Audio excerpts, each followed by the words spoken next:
Di media sosial Twitter, beredar video viral yang merekam sebuah benda berbentuk persegi yang ada di pinggir jalan. Dalam video itu, ada narasi kipas angin on the road yang dipasang di pinggir jalan. Menurut komentar di media sosial, kipas angin on the road itu dipasang karena panasnya cuaca di Semarang. Buat teman-teman yang habis cuci mobil mendingan menjauh aja. Ini ada di depan Paragon. Kipas angin on the road, demikian suara yang terdengar pada video itu.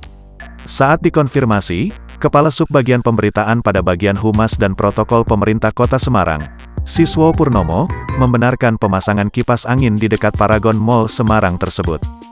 Betul, pendingin udara, ujar Purnomo saat dihubungi Kompas.com, Kamis, tanggal 16 September tahun 2021. Ia mengatakan, nama alat itu adalah spray pendingin udara. Spray pendingin udara itu dipasang lantaran suhu kota Semarang yang ekstrim, terutama saat musim kemarau.